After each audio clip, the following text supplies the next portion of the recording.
and welcome to Vlogust Day 2. I'm having my morning coffee. Today we went to Starbucks and I have a venti decaf non-fat latte. We're getting ready to make breakfast, which involves polenta and fruit. I hope you enjoy it, so come along for the day and see what else we make.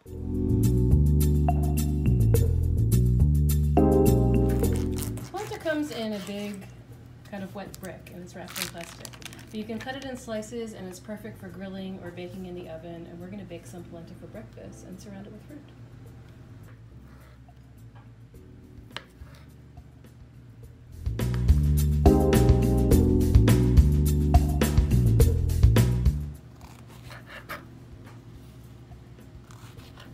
These are so pretty.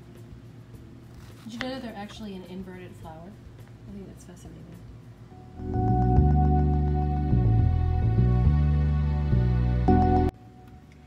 Here we have the polenta laid out on a piece of parchment on a baking sheet. We've painted them with a little bit of olive oil and we're surrounding them with the figs, and they're going to go in a 400-degree oven.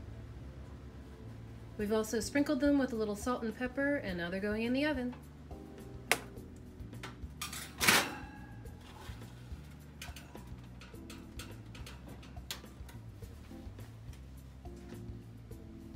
We have about 15 minutes to wait while the polenta bakes in the oven. So I thought I'd talk to you for a minute about the Mediterranean diet. Yesterday we jumped in with lots of recipes and I didn't really explain what we were doing.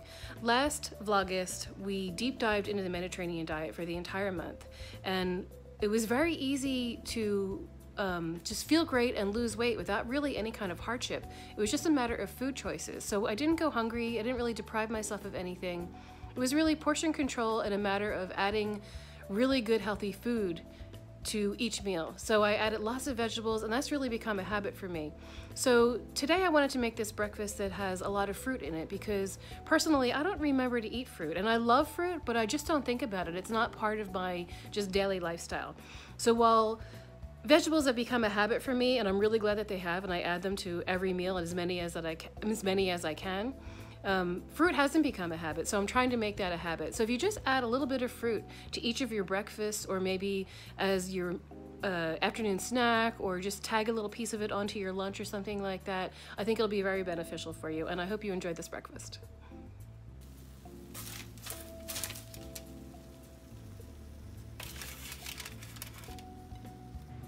We're also going to slice up a peach and a banana. They're not going in the oven. They're just going to be spread around the final dish. Here's breakfast. The polenta and the figs came out of the oven. We put around some banana slices and some slices of peach and a few blueberries. We drizzled honey all over the plate, and then we sprinkled the top with some flax seeds. I love flax seeds on banana. Doesn't that look good?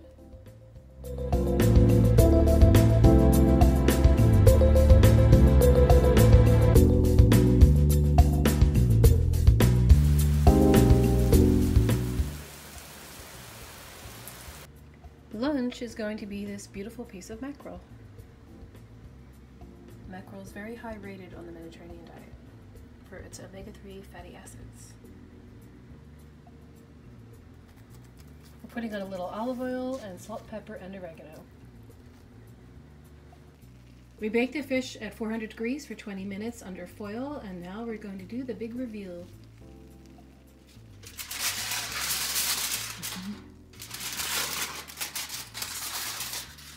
I would say that looks beautiful.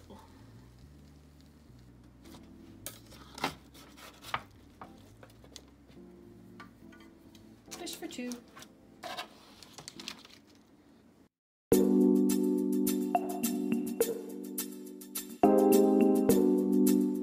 I'm serving the fish with 2 big slices of Jersey tomato, sprinkled with salt and oregano, and drizzled with a little bit of extra virgin olive oil.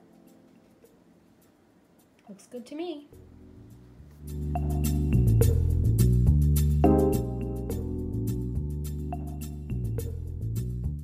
Look at that pretty girl. Say hi to the camera. Say hi, everybody. My name's Bella.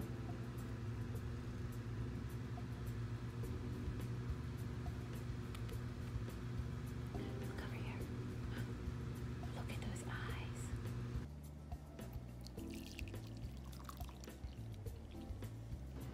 It's another really hot day here today, so I'm closing up the blinds, threw in a load of laundry, and now I'm just gonna sit and have a cup of coffee.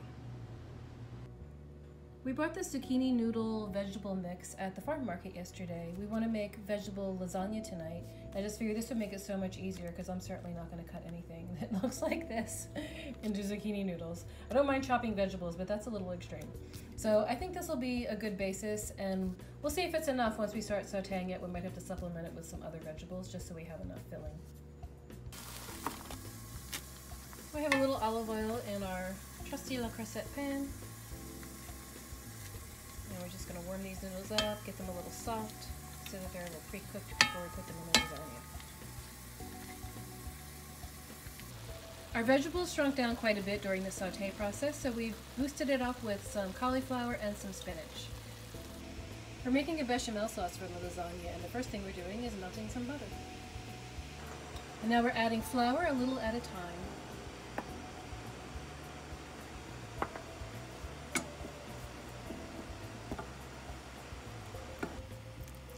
We're adding milk a little at a time. Classic bechamel sauce. Start with a whisk so you get all the lumps out. And season with black pepper and a little bit of nutmeg. I didn't understand what the nutmeg was for, so we wrote to Mario Batali once, and he wrote back and said it creates complexity. We're also boiling some water for the lasagna noodles. And away we go. We have the bechamel at a low heat at this point, and just keep stirring once in a while because you don't want it to burn or stick to the bottom. We're only parboiling these noodles because they can cook the rest of the way when we have it in the oven. So pull the noodles out, careful not to break them. They're not cooked all the way through, so they're not super soft yet. So for the first layer, for the base, you want to put some sauce thinly on the bottom. And build your first layer. Now I pre-measured this to know that there will be 3 noodles for 1 layer. So you know how many noodles to make. They can overlap a little bit. So now it's time to add the first layer of vegetables.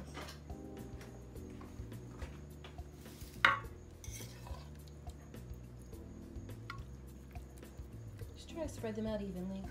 So now we're ready for some bechamel. Now some people make lasagna with ricotta cheese, and some people make it with bechamel sauce instead. I think it's a matter of what region of Italy you're from. Now we're sprinkling on some Romano cheese.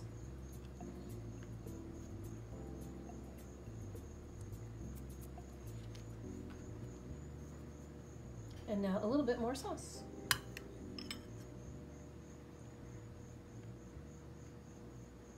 This is very thick, so I'm trying to make sure I don't blob it all around.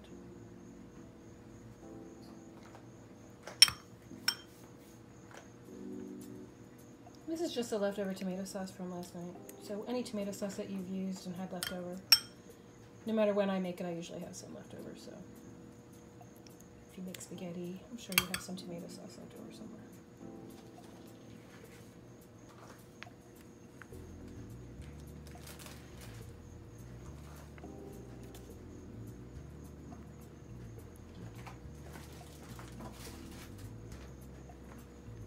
It's like they were made for this pan. And now for a second layer of vegetables.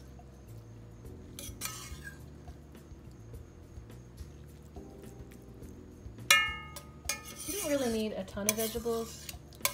Just spread them out evenly. Think about how you're going to encounter it when you bite it. You know, you don't want too much.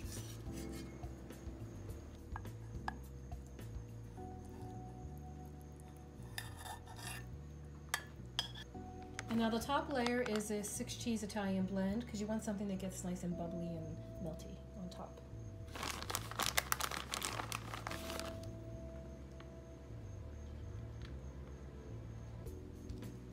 We're going to add a little more Romano cheese. And I'm going to shake some oregano on top.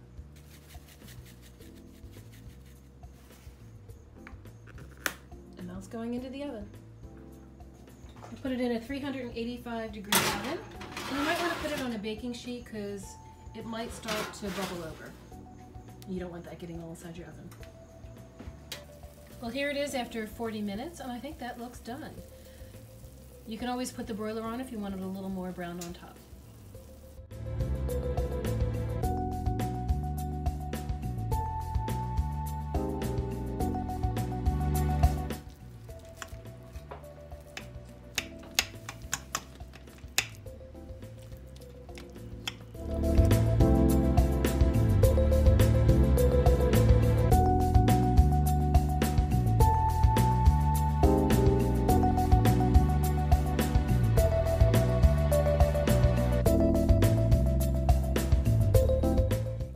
Well, I hope you enjoyed tonight's recipe. I think the biggest thing with the Mediterranean diet is convincing people that cooking is not hard. Now, I know I work from home and I have time to do a lot of things that people who work or have kids may not have the time. So it just really takes some advanced planning. You can make a lot of things in bulk and then heat them up again later in the week. Like I'll have half of this lasagna left over and I can eat that again maybe for lunch or something like that. And don't be frightened by things like bechamel sauce. They're really easy to make. I mean, they sound exotic, but they're just 3 simple ingredients, really. And they just take a little watch time. But once you get a lasagna in the oven, the rest of the time you can go do something else while it's baking, because it bakes, we baked ours for about 40 minutes and it was perfect. So you had 40 minutes to go do something else. So I hope you're enjoying Vlogust, Mediterranean Lifestyle Month, as much as I am, and hopefully you'll join me tomorrow. Don't forget to subscribe and hit the notification bell if you want to know exactly when my new videos go live. Thank you for watching. Bye!